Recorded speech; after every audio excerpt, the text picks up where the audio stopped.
Greetings, my dear viewer. You're on the channel The Price of Cheating. The channel is for those who appreciate traditional family values and condemn adultery. So be sure to subscribe to the channel. Let's get started. When I finally returned home, my pulse had slowed, but the weight of the evening still pressed on me. It had been an exhausting series of events, a night I wouldn't want to relive anytime soon. What I witnessed had shaken me more than I expected, although I knew I wasn't the first person to face something like this. The difference was that, being a police officer, I was better prepared for the unexpected. I grabbed a bottle of beer and sank into my favorite chair, waiting for my wife to come home. She had been out with her friends, and I expected her back soon. Minutes dragged on, 10, 20.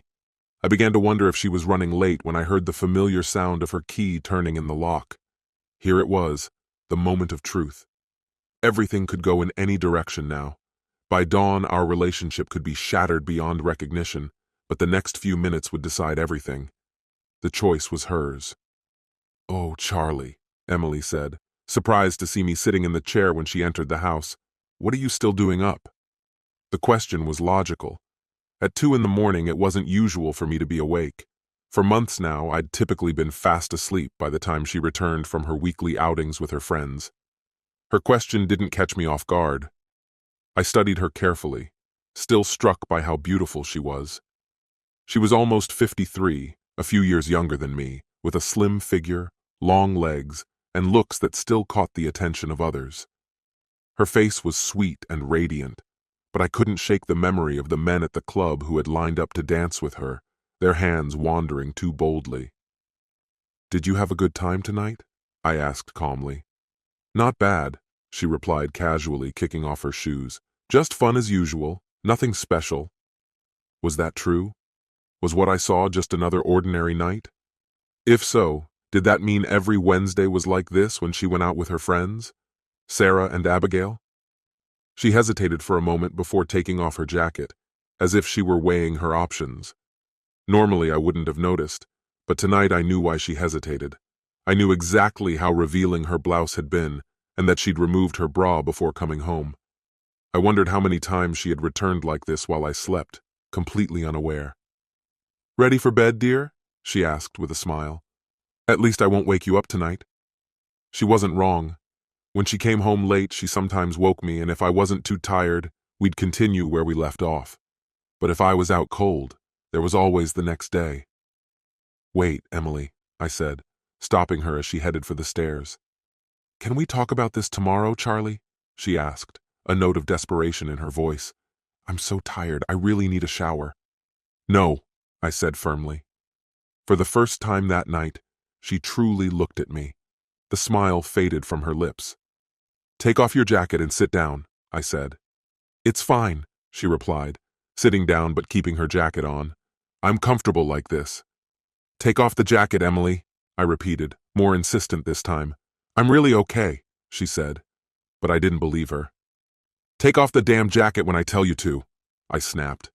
She flinched, scared, and after a pause, slowly removed the jacket.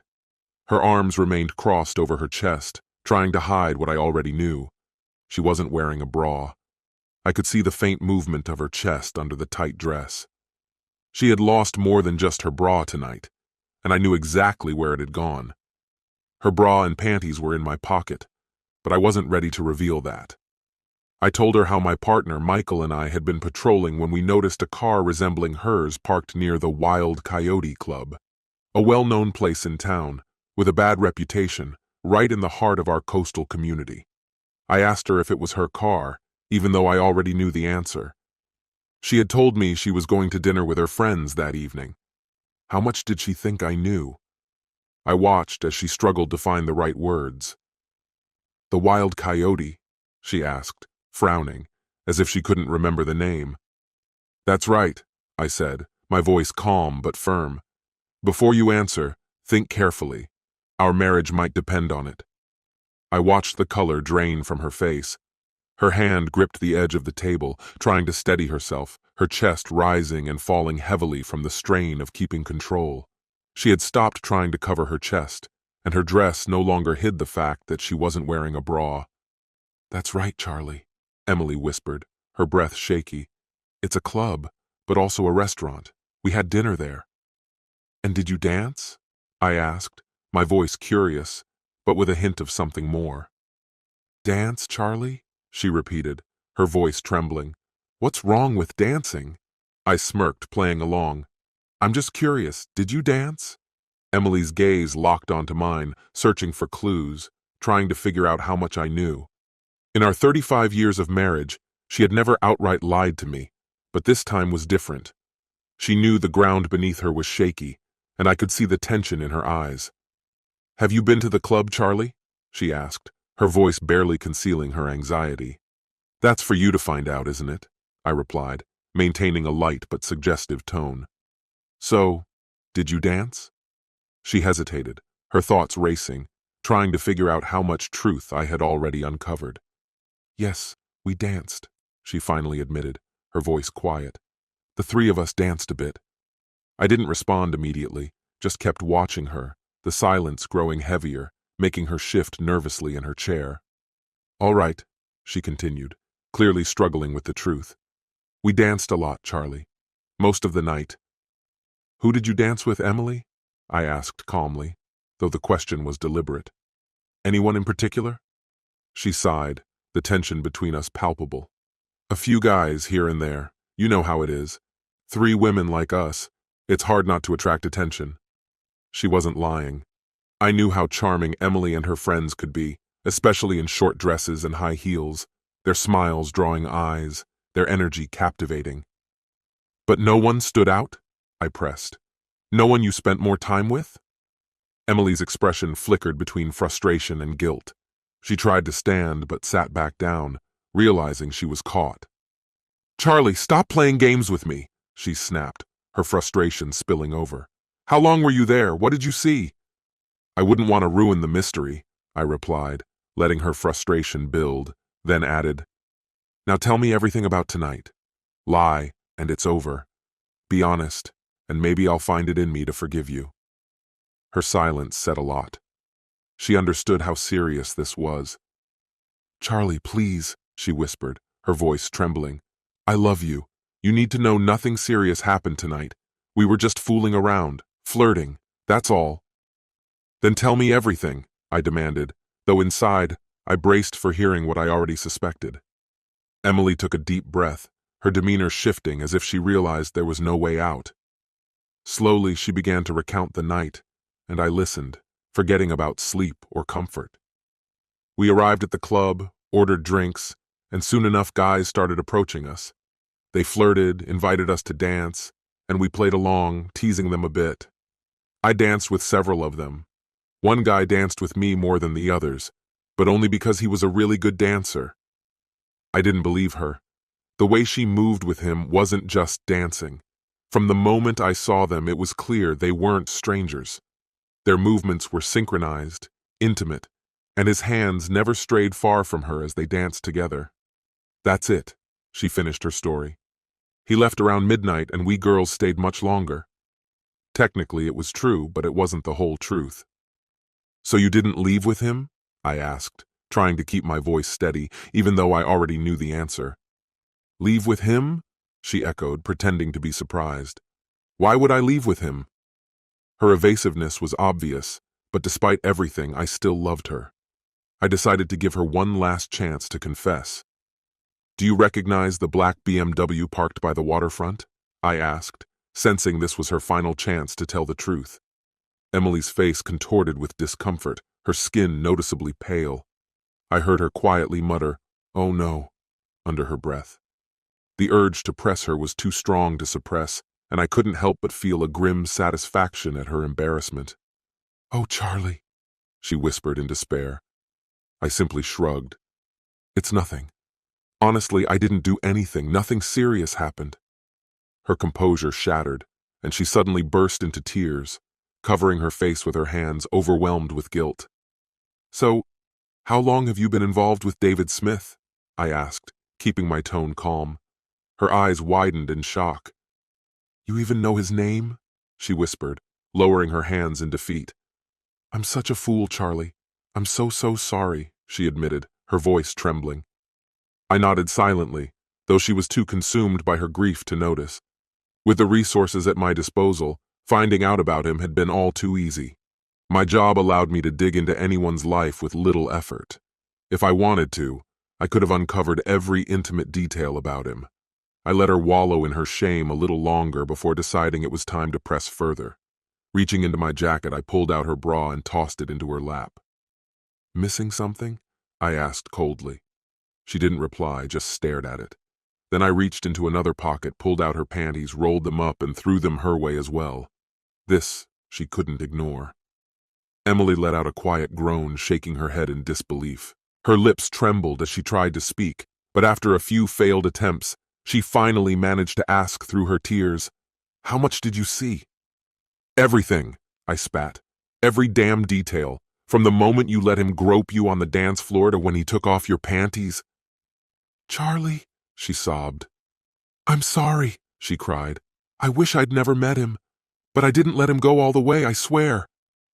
I watched her, remaining stoic as she spiraled further into hysteria, offering empty promises of love and desperate assurances that she didn't let things go too far. "I know, Emily," I said evenly. "I saw everything. If you had gone all the way, we wouldn't be here right now." Those words triggered another round of apologies, pleas for forgiveness, and vows that it would never happen again. Pathetic. Still, I was ready to give her another chance. I knew full well this wasn't the first time she'd allowed herself to be touched like that. There had been other parties where things had gotten too close under the influence of alcohol, for both of us. But I wasn't done testing her. I needed to see how much she valued our marriage and how insignificant David truly was. I reached into my pocket and tossed a small key onto the table between us. Emily stared at the key, her face filled with confusion. "What is that?" she asked, her voice still trembling as she wiped away her tears. "Don't you recognize it?" I asked. She hesitated for a moment, then slowly nodded. "Yes, it's from your handcuffs, right?" "Something like that," I replied. "It's an old model, untraceable, bought them online." She sobbed, still wiping her eyes, trying to comprehend what was happening. "When you left the club with him, he left first, didn't he? And you followed him a little later?" I asked, watching her reaction closely. She nodded again, avoiding my gaze. "I didn't want anyone to see us leave together, or suspect anything." "And when did you come back?" I pressed. "I came back to the club first," she admitted, her voice barely audible. "David returned a few minutes later." "And him? Did he ever come back after that?" I asked, raising an eyebrow. Her head shot up, her face a mixture of horror and confusion. She gasped, bringing a trembling hand to her mouth. "No, Charlie, he never came back." We waited for half an hour, but he never came back. In the end, we decided to check his car. It was still there, but he had vanished. I shot her a sharp look, the kind that offers no comfort.